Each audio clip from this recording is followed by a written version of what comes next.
माननीय उपसभापति महोदय, मैं देश के विभिन्न भागों में सूखे एवं बाढ़ से उत्पन्न हुई स्थिति पर माननीय वित्त मंत्री जी का ध्यान आकृष्ट करने के लिए खड़ा हुआ हूँ।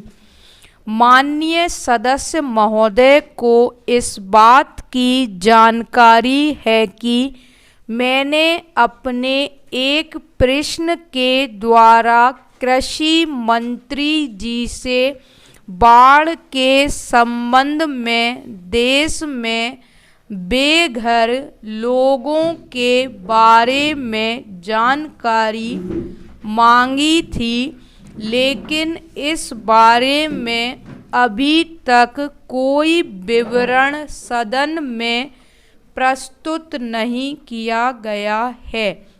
माननीय कृषि मंत्री जी ने पिछले सत्र में इसी प्रश्न के उत्तर में कहा था कि आवश्यक जानकारी सदन के सामने रख दी जाएगी। क्या मंत्री महोदय यह बताने का कष्ट करेंगे कि यह जानकारी अभी तक सदन में क्यों नहीं रखी गई है? क्या यह सच है कि विभिन्न राज्यों में बाढ़ और सूखे में काफ़ी नुकसान हुआ है, जिससे करोड़ों रुपयों का नुकसान हुआ है?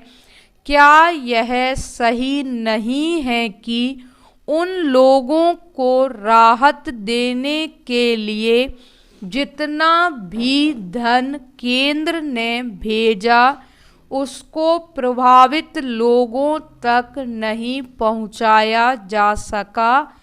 क्या यह सच नहीं है कि अनेक समाजसेवी संस्थाओं ने कुछ ही समय बाद बाढ़ग्रस्त लोगों को बाहर निकालने का काम शुरू कर दिया था? वित्त मंत्री महोदय ने कहा कि केंद्र से पर्याप्त धन व खाद्य सामग्री समय के भीतर पहुंचाई गई है, इसमें कोई संदेह नहीं है, लेकिन माननीय सदस्यों ने जो बातें कही हैं उन्हें ध्यान में रखकर यह कहना भी सही है कि लोगों को काफ़ी कठिनाइयों का सामना करना पड़ रहा है। इसमें कोई संदेह नहीं है कि लोगों ने बहुत हिम्मत और साहस के साथ इस कठिनाई का सामना किया है, लेकिन प्रश्न यह है कि जिसका सब कुछ खो चुका है उसको फिर से बसाने के कार्य में तो उसको सहायता देना सरकार का कर्तव्य है। प्रधानमंत्री जी ने स्पष्ट शब्दों में कह दिया था कि तुरंत राहत कार्य शुरू किया जाना चाहिए। इसमें कोई संदेह नहीं कि राहत कार्य तुरंत शुरू कर दिया गया था। कई माननीय सदस्यों ने भी इस बात को स्वीकार किया है। बाढ़ग्रस्त इलाकों को देखने के लिए माननीय प्रधानमंत्री जी के साथ गृह मंत्री, वित्त मंत्री, रेल मंत्री तथा अनेक संसद सदस्य भी गए थे।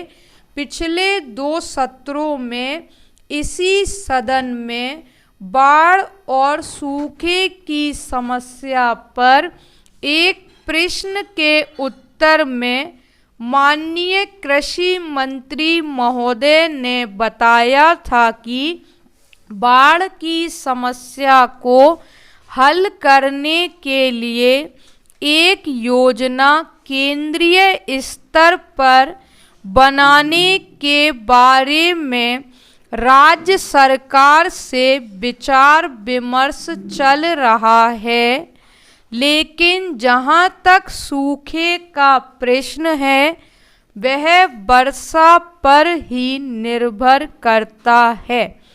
मैं सदन का ध्यान इस ओर आकर्षित करना चाहता हूं कि भारत जैसे बड़े देश में बाढ़ से पूरी तरह मुक्त होना संभव नहीं है। इस प्रकार की कठिनाइयां तो आती ही रहेंगी, लेकिन उनका सामना किस प्रकार से किया जाए इसका हल भी निकाला जाना अति आवश्यक है।